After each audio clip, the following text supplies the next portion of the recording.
Hello and welcome to Books and Landscape, and my name is Amanda Davey, and I'm still going through themes from my book on the churches, chapels and ruined places of worship in the South Downs National Park.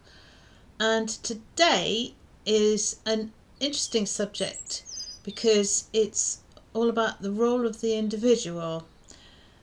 When I worked in the archaeology unit in Warwickshire County Council in Warwick, many of my archaeology colleagues, I was mapping archaeological crop sites from air photographs, they went in for what they called Marxist archaeology, which was the role of people, individuals, small individuals, the workers, the people at the bottom of the pecking order in terms of a feudal society, which in archaeology is largely what they were doing. Some were Roman people, some were Saxon people, some were Neolithic people.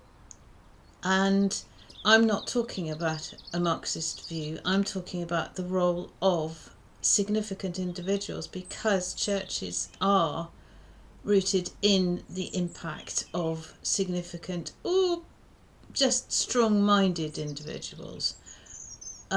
So it's a completely different way of looking at things.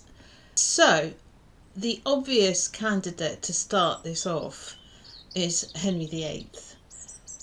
Many people have studied the impact of this king on our country, or his country, and the fame of his many marriages. Divorced, beheaded, died, divorced, beheaded, survived. In terms of British and Irish churches, his impact was enormous, as his determination to marry Anne Boleyn, with a whole load of complicated things going on in the background, triggered a seismic rift with the Pope in Rome, who refused to accept the annulment of his marriage to his elder brother's widow, Catherine of Aragon, being concerned about the reaction from the Holy Roman Emperor. The Reformation of the Church from 1533 and the dissolution of the monasteries and abbeys in 1537 changed the look, the use, the layout and the finances of all churches in England, Wales, Scotland and Ireland, which was independent only after 1922, although not necessarily in Henry's time, apart from more directly in England and Wales. Scotland and Ireland were not so fully under his direct control, but he did think of himself as King of Ireland.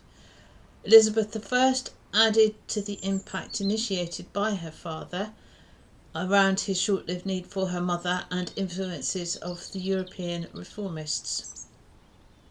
It's also possible to look at a number of other kings and queens. They've had a significant impact on churches, both before and after, but Henry's the one with the biggest. When it comes to rampaging war, can't put pestilence necessarily at king's doors, but when it comes to rampaging war, I've got three separate videos that I'm going to be doing on those. The incursions from the Saxons through to the war between Matilda and Stephen, and a whole load of reasons for battlements on churches, then another on the Civil War, and then another on the work preparing for World War II and the impact of the Battle of Britain on the south coast. So, but the most significant king, other than Henry, you could probably say was William the Conqueror, because he brought in a whole load of ideas about building more churches, and he committed to the then Pope that he was going to make sure that he built more churches, and he did. Then we got well-known individuals. So you got St Wilfrid visited the south coast in the 680s When he was out of favour in Whitby, his usual residence, he stayed at Selsey and founded a cathedral there, but also travelled widely, preaching and converting Saxons and Jutes that he came across. Many of the churches of the River Main Valley believe that their foundation dates to his ministry with the Mayonwara, who were the local tribe there. In particular, Easton, Corhampton, Beanstoke, Droxford and Soberton. Lewes Priory is a good example of the influence of highborn or influential and well-known individuals on places of worship. It was founded by William de Warenne and his wife Condrada around 1078, after William was gifted Lewes by William the Conqueror as thanks for his help in the conquest. Inspired after another pope had problems with the Holy Roman Emperor, and they had to divert to Cluny instead of Rome on a pilgrimage that they had undertaken. By 1537, the priory was deemed by the king and his enabler Thomas Cromwell to be dissipated, and Cromwell handed the prior's lodgings to his son, turning the priory site into a quarry, demolishing its vast and impressive church that was formed using Cluny's church, amazing church, as a template.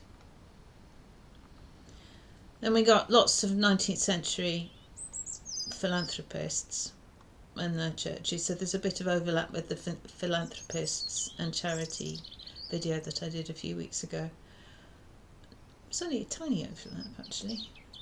At Treyford in the 19th century, the Reverend Leveson Vernon Harcourt and his wife Caroline Peachy, who had inherited the Westdean estates, decided that the dilapidated churches at Didling, Elsted and Treyford should be replaced by a single grandiose building in the middle of nowhere. It had a spire that soared across the fields, but was made of softer rock than they realised, and after not quite 100 years it was so unsafe that in the 1950s it was blown up with dynamite, and Didling and Elsted were restored to use, leaving Treyford's old church in ruins, and now not accessible. When I was taking the photographs for the book, I could actually get there, but the landowners have now decided that it's not safe for people to go. Meanwhile, at Privet, Froxfield Green and High Cross, a couple of individuals were imposing their own ideas on the locality. The first phase came with the inhabitant of Basing Park, Joseph Martineau, in 1862, deciding that the old church at Froxfield Green was insufficient. So he arranged for its demolition and parts of it to be used to construct a new church, again in the middle of nowhere, at what is now the hamlet of High Cross, on land gifted by a friend who lived nearby, so he could get to church nice and quickly. In 1963, Basing Park was purchased by William Nicholson, a gin magnate, and he really got the bit between his teeth. His first foray into church building in 1876 was at Privet, and his presence of mind was rather lacking here. He went for a very grand replacement for the dilapidated building in the churchyard. At least his architect relied on stalwart materials, but it was much too grand for the tiny parish and has been in the hands of the church's Conservation Trust since 1980. Next, he seems to have learned something, as he paid for a new church in 1887 in Froxfield Green, smaller than its predecessor and closer to the then congregation in the village than the isolated High Cross church was at that time. High Cross has actually now become a sizable hamlet with its village, with its church and a school and buildings. So a further church project came when he gifted the land upon which St Mary's in Liss was built in 1891. Earlier, at Stansted Park, a rather uncomfortable project to modern sentiments was initiated by the owner, Reverend Lewis Way, when he formed a chapel out of the remains of the old manor house next to his home in 1812-16. Some of this was new built, most was 15th to 16th century bits and pieces of the manor house that had been torched by during the Civil War. His plan was to use it to help him to convert Jewish people to Christianity. Hence, it contains several Jewish symbols as well as the usual Christian ones. You don't have to be big or rich to have an impact.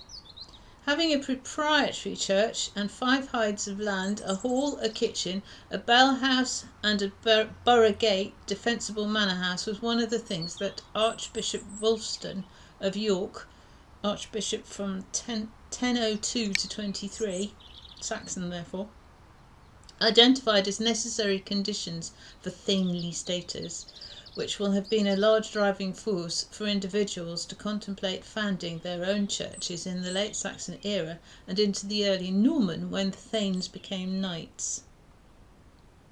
A less enticing impact came from the fashion for wide-sweeping parkland that triggered the loss of some villages, either through neglect of buildings or through relocation, as at Parham and Wiston. At Hartley Mordit, it was more personal.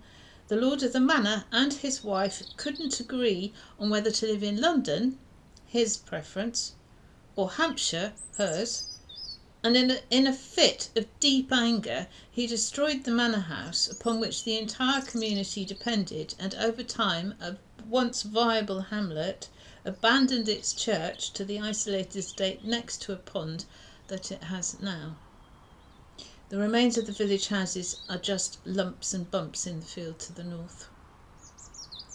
And finally, at Woodman's Green or Lynch, a St Luke's chapel was shown marked on John Speed's 1610 map of Sussex.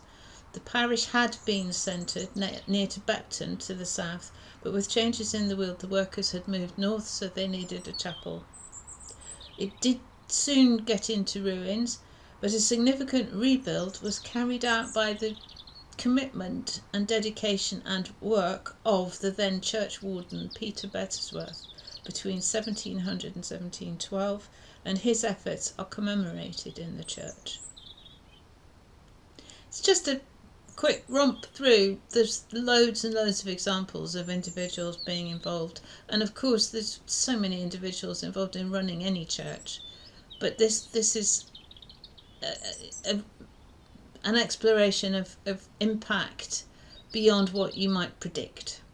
Another impact that became quite fascinating was how different every church is because of the commitment and involvement of so many different people over the centuries and the history in all the little vestries and chapels and bits and bobs tacked on, even the loos, I suppose. Anyway, thank you very much for watching. It would be lovely if you could like, if you could subscribe, if you could comment. A comment would be fantastic. And let's hope we have a lovely spring again. All the very best. Thank you.